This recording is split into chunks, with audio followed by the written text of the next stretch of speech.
Ladies and gentlemen, welcome to the Complete Player Podcast. My name is Anthony Wilson. Thanks for listening. Please rate, review, and subscribe to the show on Apple Podcasts. The show is also on Spotify, iHeartRadio, Google Podcasts, Stitcher, Breaker, Castbox, Pocket Cast, Overcast, and Radio Public. Make sure to follow the show on Twitter and Instagram at TCP_pod and to like it on Facebook. Just search for the Complete Player Podcast. Send feedback and mailbag questions to wilsonreportredux@gmail.com. Coming up on this episode of the Complete Player Podcast, I discuss Alabama and Ohio State advancing to the college football playoff final, Justin Fields' NFL draft stock, Week 17 of the NFL season, and the NFL playoffs bracket, which is now set. So it's currently Sunday night at 10:06 p.m. It was a weekend of important football. On Friday we got the semifinals of the college football playoff. I'll be talking about that first, and after that, as I said, today was Week 17. All the games this week took place on this Sunday, and those games determine the final seeding that will be beginning with the for the NFL playoffs, which start next week. But first, in college football, we had Bama and Notre Dame, Ohio State and Clemson. The Bama game came first. It took place at AT&T Stadium in Arlington, Texas. Even though it's the Rose Bowl, Galvez, who is not joining me this week, we talked about it a couple of episodes ago. How the NCAA asked Gavin Newsom, the governor of California, for permission to allow fans to attend the games. Of course, it would have been in a reduced capacity, and Governor Newsom rejected that request, as right now California is in a rather we're in a state of lockdown. It's not a complete like a full lockdown, but it's enough that there's no outdoor sporting events going on that allow fans right now. If you remember, Galvez called Newsom a Nazi in that episode. But anyway, that game took place. I thought it was a monstrosity that they called that the Rose Bowl, even though it's taking place in Arlington, Texas. That just didn't make any sense to me. But whatever. It took place, and the final score was 31-14. Bama over Notre Dame. That was the 1 versus 4 seed matchup. Mac Jones was 25 of 30 for 299 yards and 4 touchdowns. Deontay Smith, who was named the AP Player of the Year earlier in the week, the first wide receiver to ever win the award. He had caught 7 passes for 130 yards and 3 touchdowns. And now in 12 games on the season, Deontay Smith has 105 catches for 1,641 yards and 20 touchdowns. And, I want to talk a little bit about, the NFL draft later on, because, it's that order is set too now with the regular season being done, how the draft order will go. But I just think this Deontay Smith guy, you watch him and you read about his exploits and you look at his numbers, and you start to wonder. You ask yourself, is this guy the second coming of Jerry Rice? Similar size. Especially when Rice was was early in his career. 6'1", 175 pounds. not the most, as a draft prospect. It's his. I listen to the Alabama podcast, Alabama football podcast called Locked On Bama. You know how every school and every sports program and every professional sports team has a Locked On podcast. They have the Locked On network. I was listening to the Alabama one, and they were saying that Deontay probably only runs about a 4.5, a 4.51, but he has great burst. Physically, not the biggest guy, not the fastest guy, but my goodness, does he produce? And the most impressive thing about him to me is that when Jalen, and I still believe, somebody told me that I was stupid on Twitter for saying it. I've said it a couple times, that I still feel like that Alabama losing Jalen Waddle is going to come back to hurt them before it's all said and done. There's only one more game for that to happen. They're already, they're in the final now. But, and of course Alabama has, as a person on Twitter was telling me, they have so much depth that, it's really, but I just, people were asking, is this the best Alabama team that Nick Saban has had? And I just don't see that. I just think of all those, some of those teams that they've had over the years.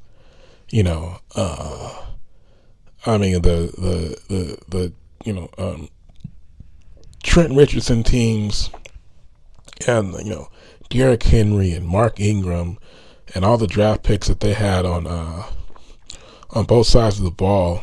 And Najee Harris is great.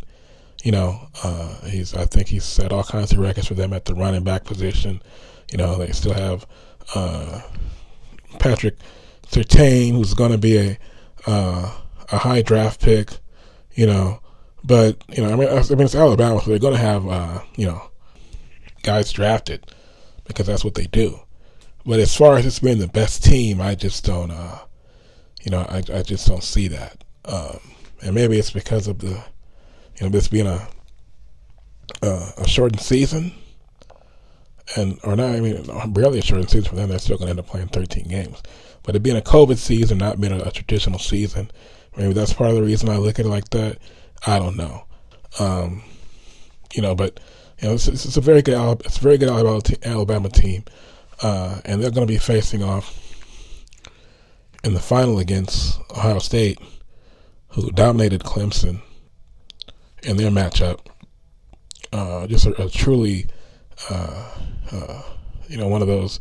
They basically beat Clemson worse than LSU beat them last year.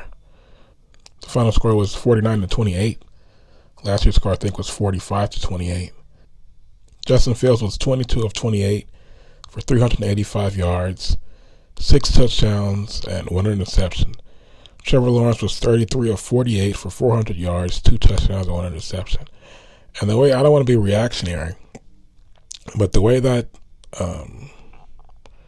Ohio State team looked, which I really wasn't even, I knew it could happen, but I was pretty much preparing for Bama and Clemson to face off in the final again.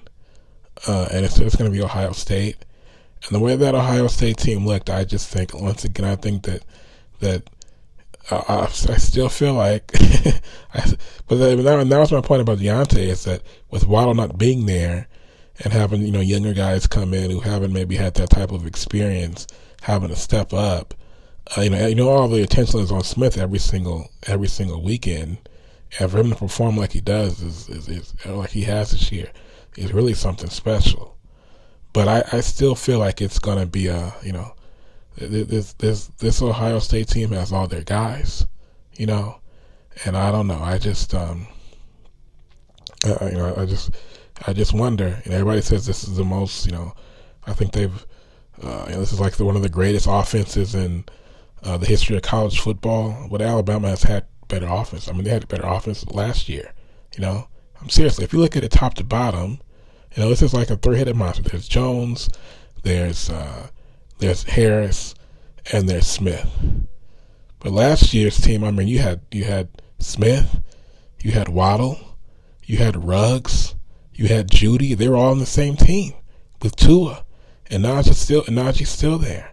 You know, I mean, so it's really not the same thing. But they've done. It's not surprising in a year like this that a Nick Saban team has performed as well as they have. But I still, I mean, Bama's Bama. But if you ask me, going into the game will be played on January 11th, so a week from Monday. I just like the way this Ohio State team looks. I think they got more than Bama this year. And Justin Fields. I was listening to Max Kellerman's podcast this week, I think it was, and he had I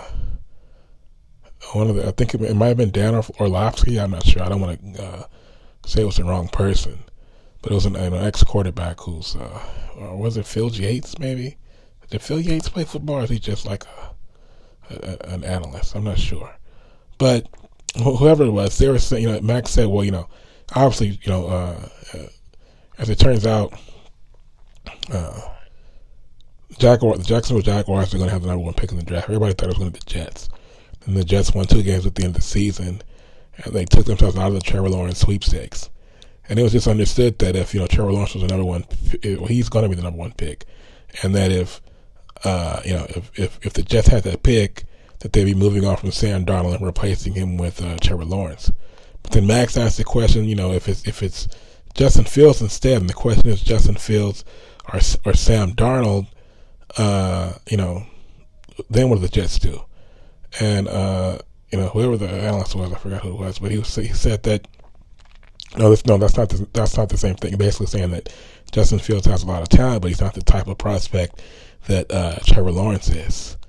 And I can't. I mean, that may be true. I don't know, but I can't believe that it's even a question. And I'm a Sam Darnold guy, but I don't understand there's even a question of what the Jets should do if they have to choose between Sam Darnold and Justin Fields, which they probably will have to. I mean, Sam Darnold, it's like Max was saying, Sam Darnold's like the guy who his success depends on being in the right situation. Justin Fields looks like the type of guy who can come in any situation and make a franchise better. Enough to, he looked so good, and Lawrence didn't play poorly. I gave you the numbers, but Lawrence played well. Even the interception he threw wasn't on him. It was thrown in the end zone. The ball was stripped out of the receiver's hands. But, Fields is so dynamic as a passer. Actually doesn't run as much as you might. It was a shortened season. He still rushed over 400 yards. So he's so dynamic that I don't know, man. I even think part of me feels like Fields versus Lawrence can end up becoming a discussion, especially if Fields performs as well as he did, or maybe not as well, but if he performs like the superstar he is against Bama, and they win the game, don't you think that could become a discussion? Fields versus Lawrence. I could see it happening. My buddy Sark,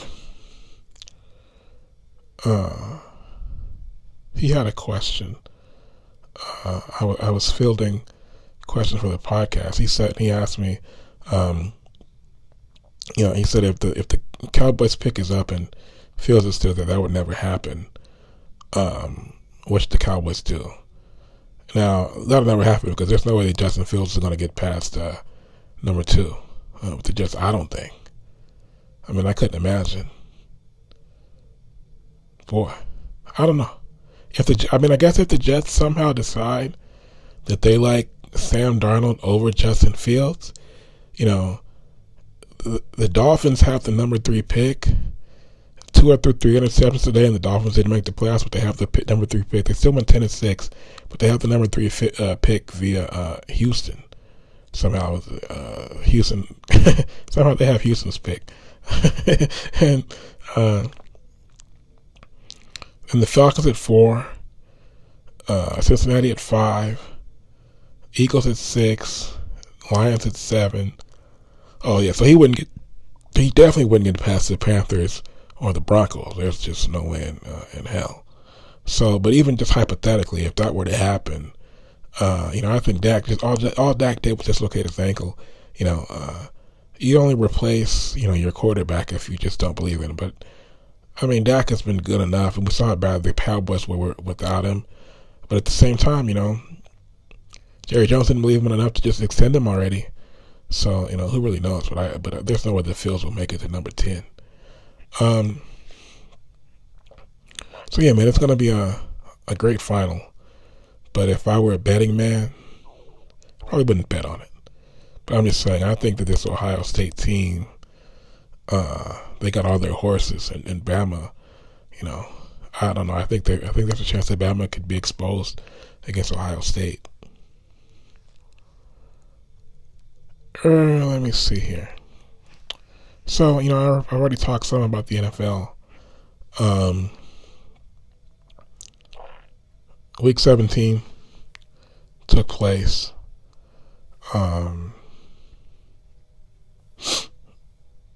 Today. I'm going to go through the results. You got the Bills beating the Dolphins, 56-26. I mentioned the 2 or 3 interceptions, and the Bills and the Dolphins finished 10-6, but missed the playoffs. Bills played their guys. Josh Allen threw 3 touchdowns and an interception, so he finished the year with 37 touchdowns and 10 interceptions. Just a magnificent year. Stephon Diggs went 7 for 76, so he finished with over 1,500 yards. Receiving 1,535 receiving yards, 127 receptions, 8 touchdowns. He's probably going to be a first-team All-Pro.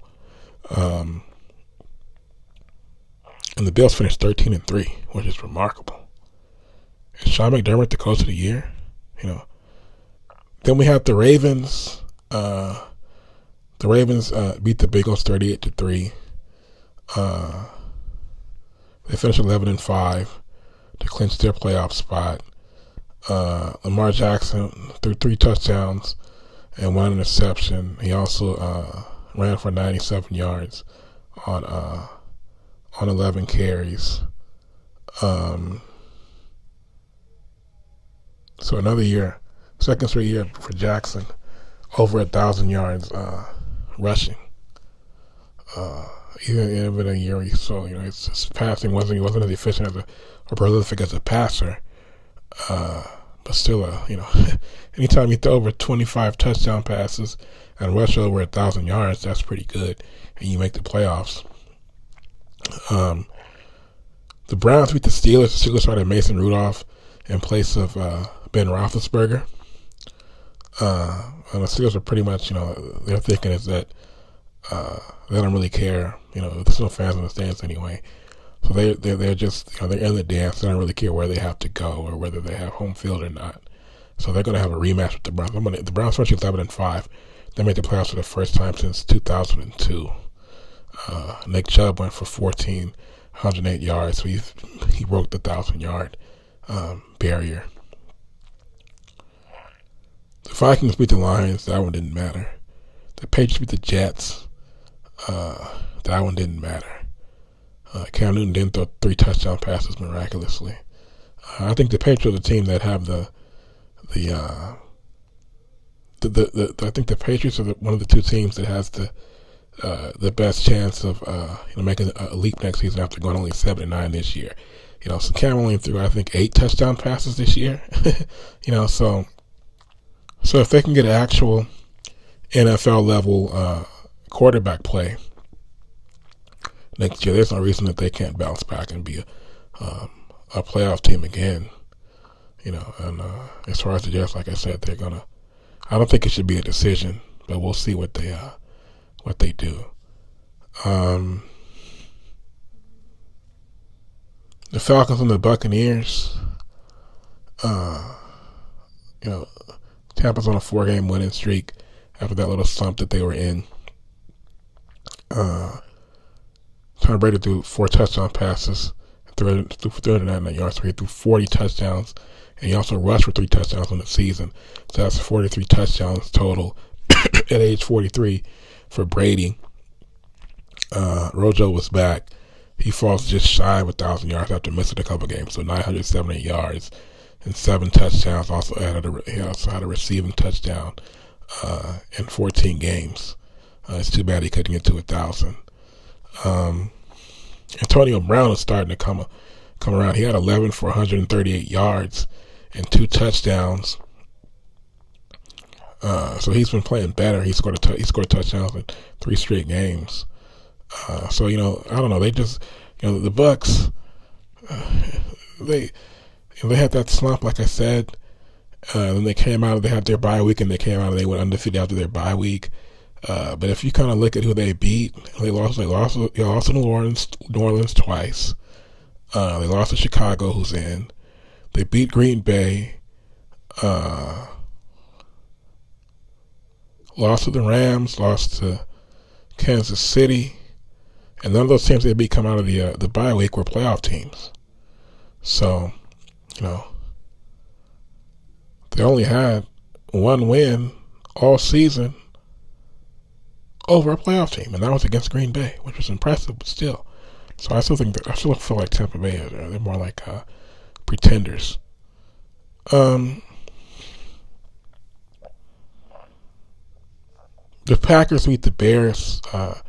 The Bears got in anyway because the Rams beat the Cardinals. Aaron Rodgers threw 4 more touchdown passes, so he finishes the year with an ungodly 48 touchdowns versus only 5 interceptions. And the Packers are the number 1 seed in the NFC. The Raiders beat the Broncos. That didn't matter. The Colts beat the Jaguars, so the Colts are in. But with the Dolphins losing, that all the other teams that are on the bubble, they made it. Jonathan Taylor rushed for 253 yards on 30 carries with 2 touchdowns, so he went over the 1,000-yard barrier. The Chargers beat the Chiefs 38-21. That didn't really matter. Patrick Mahomes didn't even play, so the Chiefs finished 14-2. Justin Herbert threw 31 touchdowns as a rookie quarterback, by far the most in history. I think the previous mark was 26 by Peyton Manning in 1998. Like I said, Patrick Mahomes didn't play. The Chiefs didn't play any of their guys, so they're just resting up. Now they have a bye week, and then they'll come back in a couple of weeks and try to defend their title. The Rams beat the Cardinals. Like I said, the Cardinals were eliminated. So the Rams went to 10-6 to clinch their playoff berth. That was a winner. That was a winner take all, a winner go home game. The Rams started Kyler Murray, and he ended up getting banged up. I think it was his ankle. He was already suffering from an ankle injury, I think, or something like that. And so he only ended up being able to attempt 11 passes in the game. And they brought this guy in named Chris Streveler, and that didn't work out, and the Rams won it behind John Wolford out of Wake Forest, playing his first NFL game. Well, the Rams are in. I'll get to the playoff matchups in a second. The Seahawks beat the 49ers, so they finished 12-4. They were already in. It was just a matter of, I don't know if it was a matter of seeding for them. But Russell Wilson threw 2 more touchdowns, so he threw 40 touchdowns on the season. The Niners finished 6-10. They'll be back next year. They just got to get their guys back. They were decimated by injuries.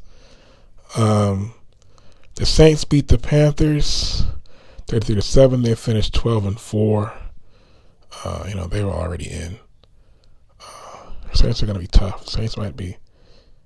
I think it's going to come into the Packers. The Packers and the Saints are the 2 best teams in the NFC. You have the Titans beating the Texans 41-38. So the Titans win the NFC South. Derrick Henry rushed for 250 yards and became the 8th player in league history to go over the 2,000-yard mark. So he finished with 2,027 yards. Also 17 touchdowns. Derrick Henry, maybe the last great traditional running back. Deshaun Watson had a ridiculous year for somebody whose team went 4-12. He threw 33 touchdowns, only 7 interceptions, and threw for over 4,800 yards passing. Again, for a team that went 4-12, that's the other team I think that has the best chance to bounce back next season, because the Texans had a lot of competitive losses this year. And then lastly, you had the Washington football team beating the Eagles to clinch the NFC East. Alex Smith was in there, and we'll see what happens with the Eagles. Jalen Hurts didn't play well, but they had nothing to play for. So the matchups are set. First round byes for the Packers and the Chiefs. And then we have Colts versus Bills. That's a 7 versus 2 in the AFC. The 6 versus 3, the Browns at the Steelers. The 5 versus 4, the Ravens at the Titans. You have the 7-seed Bears against the 2-seed Saints. The 6-seed Rams against the 3-seed Seahawks. The 5-seed Bucks against the 4-seed Redskins. So you obviously look at the Saints to advance, the Seahawks to advance against the Rams. They might not even have Jared Goff for the second straight week. It's going to be a lot different than facing the Cardinals with a banged up and barely out there Kyler Murray. And then of course you would circle the Buccaneers to take care of the Redskins even on the road, because the Redskins went 7-9, the Bucks went 11-5. Even though I still think the Buccaneers are contenders. I'm sorry, pretenders. Then you had in the AFC, the Bills are 13-3. The Colts are playing well now, but they haven't been the most consistent team this year. So the Bills were in the playoffs a year ago. They're just a good football team. They're really good this year. So they're a true Super Bowl contender. They'll probably take care of business.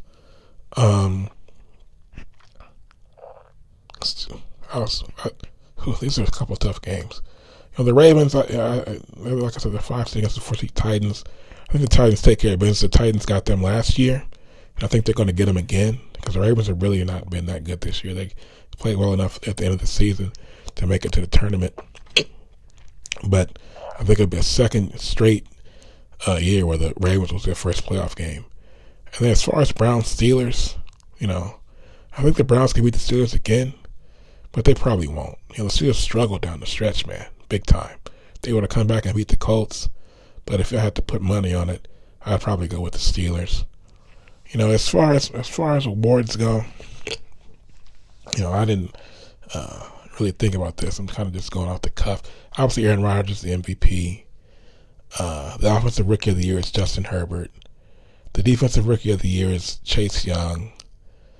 The Coach of the Year, like I said, Sean McDermott leading that team to a 13-3 record. That's pretty impressive. If you look around the league,